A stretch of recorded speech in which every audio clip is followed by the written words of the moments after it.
ஒரே கருத்தை உடைய கட்சிகள் தேமுதிகவுடன் பேசுவதற்கு அவகாசம் இருப்பதாக தமிழ் மாநில காங்கிரஸ் கட்சியின் தலைவர் ஜி.கே. வாசன் தெரிவித்திருக்கிறார். தென்சென்னை மாவட்ட காங்கிரஸ் செயலாளர் ஜார்ஜ் மற்றும் வடசென்னை தலித் மக்கள் முன்னணி இயக்கத்தை சேர்ந்த 50க்கும் மேற்பட்டோர் ஜி.கே. வாசன் முன்னிலையில் தமிழ் மாநில காங்கிரஸ் கட்சியில் இணைந்தனர். அப்போது புதிய தலைமுறைக்கு பேட்டியளித்த அவர், தேர்தலுக்காக 167 தொகுதிகளில் சுற்றுப்பயணம் மேற்கொண்டு மக்களின் கருத்துக்களை கேட்டதாகவும் மக்கள் நலன் சார்ந்து கூட்டணி பற்றி முடிவெடுக்கப்படும் என்றும் தெரிவித்தார். தேமுதிகவினர் தேர்தல் நிலைப்பாட்டை தெளிவுபடுத்தியிருப்பதாகவும் வாசன் கூறினார். ஒவ்வொரு கட்சிக்கும் தங்களுடைய கட்சியினுடைய நிலையை வெளிப்படுத்துவதிலே அவர்களுக்கு உரிமை இருக்கிறது.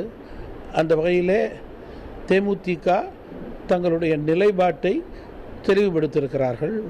அதற்கு ஒத்த கருத்துடைய கட்சிகள் வரும் நாட்களிலே நிச்சயமாக அவர்களோடு தொடர்பு கொண்டு பேசுவார்கள். அதற்கு நேரம் காலம் அவகாசமெல்லாம் இருக்கிறதாவே நான் கருதுகிறேன்.